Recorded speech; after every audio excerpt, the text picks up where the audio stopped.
राजधानी दिल्ली के लोगों की जो भीड़ है वो हिलोरे मार रही है। परम आदरणीय गृह मंत्री श्री अमित शाह जी आपको संबोधित करने जा रहे हैं। बोलो मेरे साथ, श्री अमित शाह जी, अमित शाह जी, आदरणीय श्री अमित शाह जी। मेरे साथ बोलिए, भारत माता की। क्यों भाई, दिल्ली वालों की आवाज को क्या हो गया है? 400 पार करना है या नहीं करना है? मोदी जी को तीसरी बार प्रधानमंत्री बनाना है या नहीं बनाना है? तो भले आदमी ऐसी आवाज नहीं चलती। दोनों हाथ उठाइए, उठाइए दोनों हाथ, विजय के संकल्प की मुट्ठी भींचिए और प्रचंड आवाज से बोलिए, जय श्री राम, जय जय श्री राम। मंच पर उपस्थित यहां के सांसद और मेरे मित्र श्रीमान रमेश विधुड़ी जी, विधुड़ी आगे आओ, ताली बजाइए रमेश जी के लिए जोर से जरा। राज्यसभा के सांसद, भाजपा के वरिष्ठ नेता डॉक्टर अनिल जैन जी, पूर्व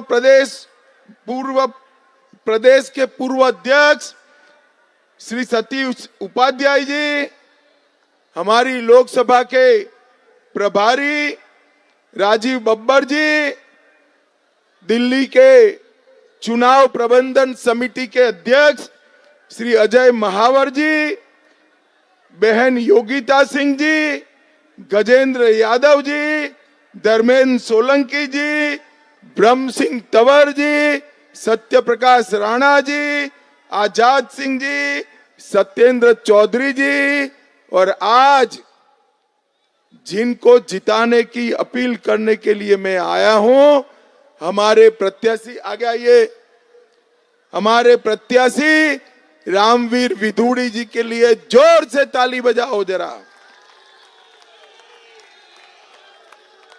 और आज इस विशाल जनसभा में आए हुए प्यारे भाइयों, बहनों, माताओं और मेरे जिगर के टुकड़े जैसे युवा मित्रों, आप सभी को नमस्कार। भाइयों बहनों, सबसे पहले मैं कालका जी मंदिर, छतरपुर की आद्य कात्यायनी शक्तिपीठ, इस्कॉन मंदिर, सिद्धपीठ योग माया मंदिर और राधा स्वामी सत्संग न्यास को प्रणाम कर कर मेरी बात की शुरुआत करना चाहता हूं। भाइयों बहनों, इस चुनाव के अंदर 25 तारीख को रामवीर विधुड़ी जी के नाम के सामने एक कमल का निशान है, उस पर आप सबको वोट दबाना है।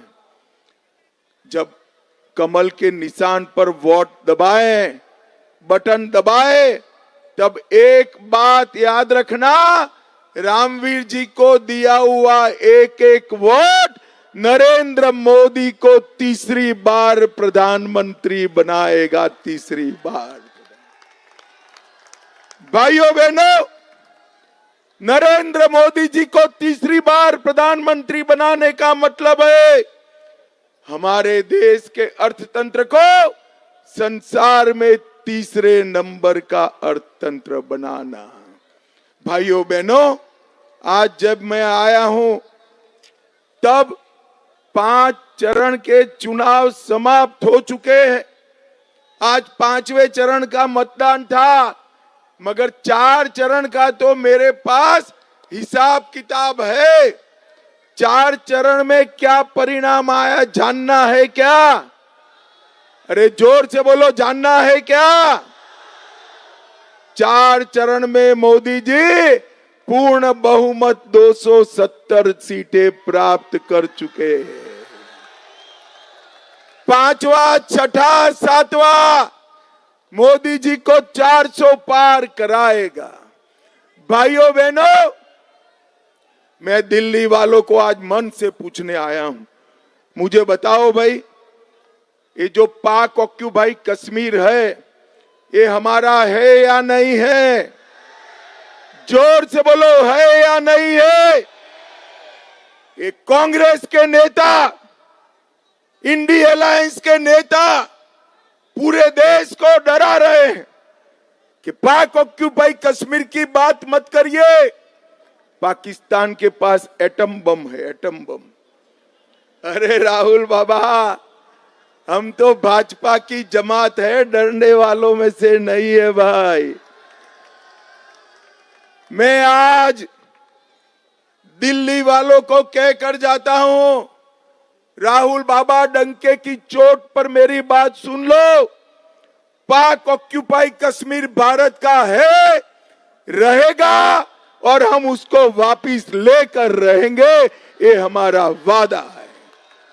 भाइयों बहनों, एक खरगे जी कहते हैं दिल्ली और राजस्थान वालों का कश्मीर से क्या लेन देन है। भाई मुझे बताओ, ये कश्मीर हमारा है या नहीं है? अरे जोर से बोलो जरा। खरगे महाराज 80 पार कर गए, मगर आप भारत को जान नहीं पाए। ये दिल्ली का बच्चा बच्चा कश्मीर के लिए अपनी जान दे सकता है, जान दे सकता है। भाइयों बहनों, कांग्रेस पार्टी ने 70 साल तक धारा 370 को अपने अनोरस बच्चे की तरह संभाल कर रखी। मोदी जी को आपने दूसरी बार प्रधानमंत्री बनाया, दिल्ली वालों ने 7 की 7 सीटें दे दी।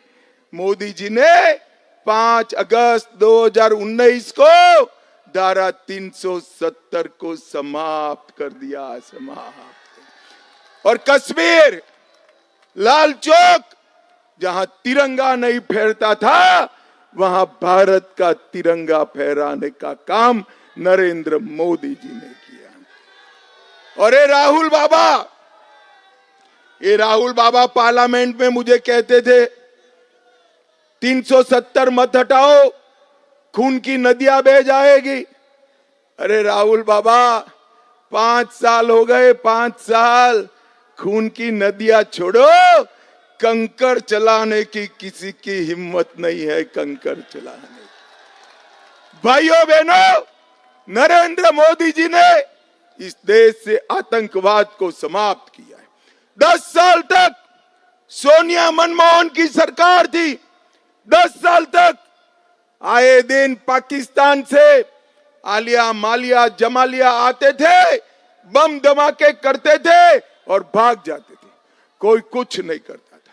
आपने मोदी जी को प्रधानमंत्री बनाया, उरी और पुलवामा में हमला किया, 10 ही दिन में मोदी जी ने सर्जिकल स्ट्राइक और एयर स्ट्राइक कर पाकिस्तान के घर में घुसकर आतंकवादियों का सफाया करने का काम नरेंद्र मोदी ने। भाइयों बहनों, अब परिवर्तन देखिए। पहले आजादी के नारे हमारे कश्मीर में लगते थे, अब आजादी के नारे पाक ऑक्यूपाई कश्मीर में लगते हैं। भाइयों बहनों, पहले पथराव यहां होता था, आज वहां स्ट्राइक हो रही है। भाइयों बहनों, पहले यहां टूरिस्टों को आने नहीं देते थे, वहां आटे खाने के भी लाले पड़े हुए हैं, आटा खाने के भी लाले पड़े हुए। ये परिवर्तन नरेंद्र मोदी जी के कारण आया है। भाइयों बहनों, ये राहुल बाबा कहते हैं हम अगर वापिस आएंगे तो 370 को वापिस लाएंगे। आप चाहते हो 370 वापिस आए? जरा जोर से बोलो, चाहते हो? भाइयों बहनों, मोदी जी ने ट्रिपल तलाक समाप्त कर दिया। ये राहुल बाबा कहते हैं हम आएंगे तो ट्रिपल तलाक वापिस लाएंगे। मोदी जी हिंदू, बौद्ध, सिख, जैन शरणार्थियों को नागरिकता देने के लिए सीए लेकर आए। ये राहुल बाबा कहते हैं हम सीए को निरस्त कर देंगे। भाइयों बहनों, ये अरविंद केजरीवाल और राहुल बाबा 2 लोग ऐसे हैं जिनको भारत में कोई समर्थन नहीं करता, उनके समर्थक पाकिस्तान में ज्यादा है, पाकिस्तान में ज्यादा है। भाइयों बहनों, आप मुझे एक बात बताओ, यहां के गांवों को मोदी जी की सरकार आने के पहले सम्मान मिलता था क्या? जरा जोर से बोलो, गांवों में सम्मान मिलता था क्या? गांव की सुविधा को हमारे रमेश विदुड़ी ने झगड़ा कर कर कर कर गांव में सुविधा पहुंचाने का काम किया, और अब रामवीर विदुड़ी इसको आगे बढ़ाएंगे। भाइयों बहनों, दिल्ली में केजरीवाल जी चुनाव के लिए जेल से बाहर आए हैं अभी अभी। मैंने राजनीति में केजरीवाल जी जैसा यू टर्न लेने वाला आदमी नहीं देखा है। वो नौकरी छोड़कर एनजीओ बनाए और शपथ ले लेकर बच्चों की कहते थे हम राजनीति में नहीं आएंगे, राजनीति गंदी है। और 26 नवंबर 2012 को उन्होंने आप पार्टी बना दी, अन्ना को बेचारे को रालेगांव सिद्धि भेज दिया। ये झूठ बोले। वो कहते थे मैं कभी मुख्यमंत्री नहीं बनूंगा, 3 बार मुख्यमंत्री बने, उसमें भी यू टर्न लिया। उन्होंने कहा था कि कांग्रेस में, दिल्ली में की सरकार कांग्रेस की गिराकर इनको जेल में डालेंगे। आज सत्ता के लिए वो ही कांग्रेस की गोदी में बैठकर दिल्ली में चुनाव लड़ रहे हैं। उन्होंने कहा कि हम वीवीआईपी सुविधा नहीं लेंगे, सरकारी बंगला नहीं लेंगे, गाड़ी नहीं लेंगे, सिक्योरिटी नहीं लेंगे। सिक्योरिटी भी ले ली, गाड़ी भी ले ली, और एक बंगले से पेट नहीं भरा, 125 करोड़ का शीश महल बना दिया। 125 करोड़ का शीश। अगर केजरीवाल जी, मेरा एक ही निवेदन है, दिल्ली की 7 लोकसभा के प्रतिष्ठित डॉक्टर, प्रोफेसर, पत्रकार, इस प्रकार के 100 लोगों को आपका शीश महल एक बार दिखा दो, जरा ताकत है तो। भाइयों बहनों, कोई अरबोपति का भी बंगला जैसा नहीं होता, ऐसा दिल्ली के मुख्यमंत्री ने अपना बंगला बनाया है। मैं आज केजरीवाल जी को पूछने आया हूं, जन लोकपाल बिल आप लाने वाले थे, बिल ऐसा बनाया, ढकोसले जैसा बिल बनाया। लोकपाल के बिल को डाइल्यूट करने का आपने काम किया। शीला दीक्षित के खिलाफ भ्रष्टाचार का केस आप रजिस्टर करने वाले थे, वो तो नहीं किया। आपके सामने भ्रष्टाचार का केस रजिस्टर हो गया और आपको जेल में जाना पड़ा। और मित्रों, वो कहते थे मैं भ्रष्टाचारियों का साथ नहीं दूंगा। कांग्रेस, लालू जी, डीएमके, तृणमूल, ये सभी भ्रष्टाचारी पार्टियों के साथ वो बैठे हैं। भाइयों बहनों, इनका भ्रष्टाचार का सूची बहुत बड़ा है। मैं पूछता हूं, आप नाम बोलना जरा, मैं पूछता हूं शराब घोटाला किसने किया? ऐसे नहीं, एक एक कर कर पूछता हूं। 2875 करोड़ का शराब घोटाला किसने किया? 78,000 करोड़ का जल बोर्ड का घोटाला किसने किया? 5,000 करोड़ का क्लासरूम निर्माण का घोटाला किसने किया? 1,000 करोड़ का नकली दवाइयों का घोटाला किसने किया? लैब एक्सरे का 4,000 करोड़ का घोटाला किसने किया? गाड़ियों में पैनिक बटन का घोटाला 2,000 करोड़ का किसने किया? बस खरीदी का 1,000 करोड़ का घोटाला किसने किया? और 125 करोड़ का शीश महल किसने बनाया? अरे केजरीवाल जी, अभी तो सिर्फ शराब घोटाले की जांच हुई है, 7 घोटालों की जांच बाकी है, 7 घोटालों की जांच बाकी। भाइयों बहनों, इनके जैसा निर्लज्ज व्यक्ति मैंने मेरे जीवन में नहीं देखा है। भ्रष्टाचार के कारण लालू जी भी जेल में गए, इस्तीफा देकर गए। जयललिता भी जेल में गई, इस्तीफा देकर गई। और मंत्री भी जेल में गए, इस्तीफा देकर गए। ये एक नेता ऐसे है जो जेल में तो गए मगर मुख्यमंत्री बने रहे। केजरीवाल जी, फेविकॉल चिपका कर सीएम की कुर्सी पर बैठे हो। 1 तारीख को 7 की 7 सीटें भारतीय जनता पार्टी जीतने जा रही है। फेविकॉल उखड़ जाएगा। भाइयों बहनों, इस प्रकार के दंभी व्यक्ति को एक्सपोज करने का समय आ गया है, जो भ्रष्टाचार के खिलाफ जन आंदोलन कर कर मुख्यमंत्री बने और दिल्ली में हजारों करोड़ का भ्रष्टाचार करने का काम किया। इनको एक्सपोज कर देना चाहिए। महिला सुरक्षा पर मैं कोई बात करना नहीं चाहता, वरना केजरीवाल जी रूठ जाएंगे कि भाई निजी आरोप करते हैं। मगर भाइयों बहनों, मुझे बताओ, मुख्यमंत्री आवास में किसी राज्यसभा सांसद महिला का पिटाई हो, वो दिल्ली की महिलाओं को सुरक्षित रख सकते हैं क्या? जोर से बोलो, रख सकते हैं क्या? भाइयों बहनों, केजरीवाल जी ऑड इवन में विश्वास करते हैं। ये कहते हैं ऑड दिन होता है तो वो भ्रष्टाचारियों की लंबी लिस्ट लेकर भाषण करते हैं, और इवन दिन होता है तो सभी भ्रष्टाचारियों को मिलकर घमंडिया गठबंधन बनाते हैं।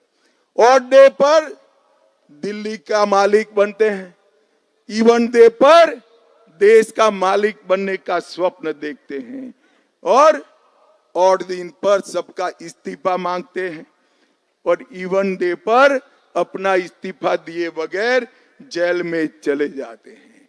भाइयों बहनों, एक केजरीवाल की सरकार 3G सरकार है।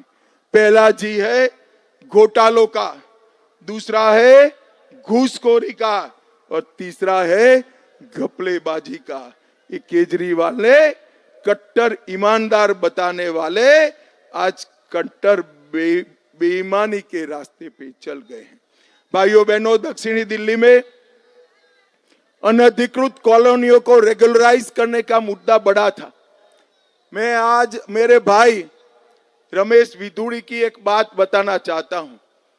मेरे गृह मंत्री बनते ही इतना पीछे पड़ गए, परिणाम देखिए, आज 1731 अनधिकृत कॉलोनियों को रेगुलराइज करने का काम नरेंद्र मोदी जी ने कर दिया है। नरेंद्र मोदी जी ने, और 60 लाख निवासियों को फायदा होने वाला है। जहां झुग्गी वहां मकान, 3000 फ्लैट हम आवंटन कर चुके हैं, और कुछ अनधिकृत कॉलोनियां रह गई है। मैं आज एक मोदी गारंटी कहकर जाता हूं, 2026 तक सभी अनधिकृत कॉलोनियों को हम अधिकृत कर कर आपको मालिक बनाने का काम करेंगे।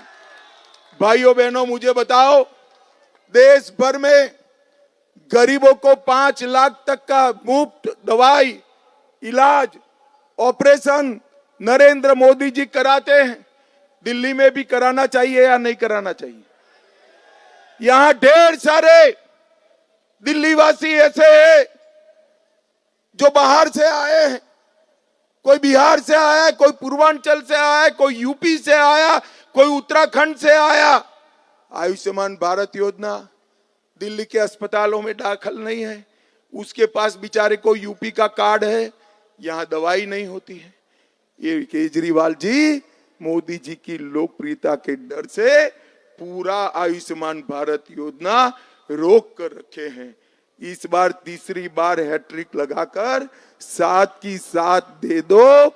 मैं वादा कर कर जाता हूं, 6 महीने में दिल्ली में आयुष्मान भारत योजना को हम जमीन पर उतार देंगे। भाइयों बहनों, यहां पर सीवरेज सिस्टम नहीं है, दिल्ली सरकार ने बनाना है। सरकारी अस्पताल नहीं है, दिल्ली सरकार ने बनाना है। महिला क्लिनिक ने कोई सुविधाएं नहीं है, कोई बारात घर नहीं है, ट्रैफिक की व्यवस्था नहीं है। एक ही पार्क बना जो भाजपा के कार्यकाल में बना। विपक्ष ने विधवा और वृद्ध पेंशन केजरीवाल जी ने बंद किया हुआ है और 7 सालों से रेशन कार्ड भी नहीं बना है और आपके सारे कार्यकर्ता टैंकर माफिया बनकर दक्षिण दिल्ली की पब्लिक का खून चूसने का काम कर रहे हैं। भाइयों बहनों, ये जो केजरीवाल दुनिया भर में ढिंढोरा पीटते हैं, दिल्ली के बजट का सबसे बड़ा हिस्सा एडवर्टाइज में खर्च करते हैं। मैं आज इनको पूछना चाहता हूं, सीवर सिस्टम, सरकारी अस्पताल, मोहल्ला क्लिनिक ठीक करना, ओल्ड एज होम, बारात घर, ट्रैफिक, पीने का पानी, विधवा और वृद्धों का पेंशन और राशन कार्ड बनाना केजरीवाल आपकी जिम्मेदारी है। आपसे नहीं बनता है तो छोड़ दो, भारतीय जनता पार्टी ये सब कर देगी। भाइयों बहनों, नरेंद्र मोदी जी ने दिल्ली के विकास के लिए ढेर सारे काम किए हैं। 6 लेन ईस्टर्न पेरिफेरल एक्सप्रेसवे 500 दिन में बनाया। 7,700 करोड़ से अर्बन एक्सटेंशन रोड 2 दिल्ली के लिए रिंग रोड के रूप में बनाया। 13,000 करोड़ से 150 kilometre Delhi Saharanpur signal free corridor का निर्माण हो रहा है। 920 करोड़ से प्रगति मैदान में इंटीग्रेटेड ट्रांजिट कॉरिडोर बनाया। कुंडली से पलवल को जोड़ने वाला 6 लेन ईस्टर्न पेरिफेरल एक्सप्रेसवे पूरा किया। महरौली बदरपुर रोड का चौड़ीकरण किया। सिग्नल मुक्त कॉरिडोर यमुना किनारे बनाया। आनंद बिहार बस टर्मिनल से पीरागढ़ी तक 30 किलोमीटर का रोड बनाया। द्वारका एक्सप्रेसवे बनाया और इसके साथ साथ मोदी जी ने पूरे एशिया का सबसे बड़ा कन्वेंशन सेंटर हमारा यशो भूमि भी दक्षिणी दिल्ली में बनाने का काम नरेंद्र मोदी जी। 850 एकड़ में इकोलॉजिकल पार्क बन रहा है और आईजीआई हवाई अड्डा, 4 रनवे और 1 एलिवेटेड टैक्सी वाला देश का पहला हवाई अड्डा बनाने का काम भी नरेंद्र मोदी जी ने किया। 8,000 करोड़ रुपया नरेंद्र मोदी जी ने दिल्ली के अस्पतालों के लिए खर्च करने का काम किया है। मैं आज केजरीवाल को कहने आया हूं कि भैया, मैंने तो हिसाब दे दिया, आप आपका हिसाब लेकर कब आओगे? अरे मोदी जी को आपका जय श्री राम मैं पहुंचा दूंगा, मगर केजरीवाल से हिसाब मांगोगे या नहीं मांगोगे? देखो भाई, 1 तारीख से पहले मांगना, नहीं तो फिर तिहाड़ में जाना पड़ेगा आपको। 1 के पहले मांगना, जरा मांगोगे क्या? भाइयों बहनों, अंत में मैं एक बात पूछना चाहता हूं, अयोध्या में राम मंदिर बनना चाहिए था या नहीं बनना चाहिए? बनना चाहिए था या नहीं बनना चाहिए? 70 साल से कांग्रेस और इनके साथी राम मंदिर को रोक कर बैठे थे। एक केजरीवाल जी कहते थे जहां बाबरी थी गिराई गई, वहां अस्पताल और शौचालय बनाओ। अब राम मंदिर के मुद्दे को आपने दूसरी बार प्रधानमंत्री को प्रधानमंत्री बनाया, मोदी जी प्रधानमंत्री बने, 5 ही साल में केस भी जीता, भूमि पूजन भी किया और 24 जनवरी को प्राण प्रतिष्ठा कर जय श्री राम कर दी। मगर भाइयों बहनों, जब प्राण प्रतिष्ठा करी, एक केजरीवाल भी नहीं गए, राहुल बाबा भी नहीं गए, प्रियंका जी भी नहीं गई। उनको निमंत्रण तो था, क्यों नहीं गए मालूम है आपको? मालूम है? नहीं है ना, मैं बता दूं, वो अपनी वोट बैंक से डरते हैं। उनकी वोट बैंक कौन है मालूम है? दक्षिण दिल्ली वालों, मालूम है कौन है भाई? नहीं भाई, आप लोग उनकी वोट बैंक नहीं हो, रोहिंग्या घुसपैठिए उनकी वोट बैंक है, रोहिंग्या घुसपैठिए उनकी। इनके डर से नहीं गए, मगर हम भाजपा वाले हैं, घुसपैठियों से नहीं डरते हैं।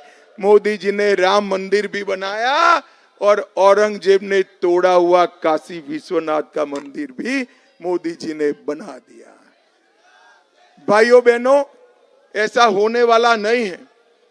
मगर एक मिनट के लिए सोचो कि इंडिया अलायंस की सरकार बनती है तो उसका प्रधानमंत्री कौन बनेगा? कोई जवाब है आपके पास? चलो मैं एक एक कर कर पूछता हूं। अरे सुनो बहना सुनो, एक एक कर कर पूछता हूं। शरद पवार बन सकते हैं देश के प्रधानमंत्री? ममता बनर्जी बन सकती है? केजरीवाल वो तो जेल में चले जाएंगे। अखिलेश यादव बन सकते हैं? स्टालिन बन सकते हैं? उद्धव ठाकरे बन सकते हैं? अब हंसना मत, जरा भी मत हंसना। राहुल बाबा बन सकते हैं क्या? अरे भाई क्यों हंस पड़े? देखिए, मैं इतने बड़े नेता का नाम बोल रहा हूं, आप हंस रहे हैं। जब पत्रकारों ने उनको पूछा आपका प्रधानमंत्री पद का प्रत्याशी कौन है दिल्ली वालों, ये लोग कहते हैं हम 5 साल तक बारी बारी प्रधानमंत्री बनेंगे। अरे राहुल बाबा, ये परचूरन की दुकान नहीं है, 130 करोड़ का देश है। ये बारी बारी प्रधानमंत्री पाकिस्तान को मुंह तोड़ जवाब दे सकता है क्या? जोर से बोलो, दे सकता है? देश से आतंकवाद समाप्त कर सकता है? कोरोना के सामने लड़ सकता है? नक्सलवाद समाप्त कर सकता है? सीए ला सकता है? यूसीसी ला सकता है? भाइयों बहनों, ये लोग कुछ नहीं कर सकते हैं। इस देश को बड़ा अगर कोई बना सकता है तो नरेंद्र मोदी बना सकते हैं, नरेंद्र मोदी। और ये चुनाव जो है,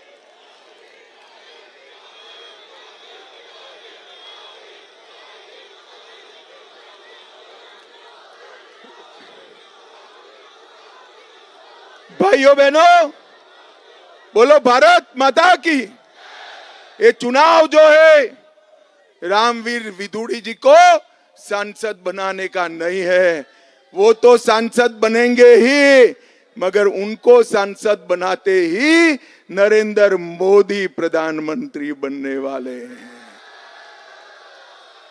तो बताओ दिल्ली वालों, क्या फैसला है? रामवीर जी आ गया। रामवीर जी को प्रचंड बहुमत से जिताओगे क्या? कमल के निशान पर बटन दबाओगे क्या? 400 पार कराओगे क्या? मोदी जी को फिर से प्रधानमंत्री बनाओगे क्या? महान भारत बनाओगे क्या? पूर्ण विकसित भारत बनाओगे क्या? आत्मनिर्भर भारत बनाओगे क्या? तो मेरे साथ दोनों हाथ उठाइए, मुट्ठी भींचे और प्रचंड आवाज से बोलिए, जय श्री राम, जय जय श्री राम, भारत माता की, वंदे वंदे वंदे। आप सभी का बहुत बहुत धन्यवाद। सुबह सुबह मतदान करना, गर्मी है, कमल के निशान पर इतना गुस्से से बटन दबाना कि 1 तारीख को केजरीवाल को याद रहे कि तिहाड़ में वापिस जाना है।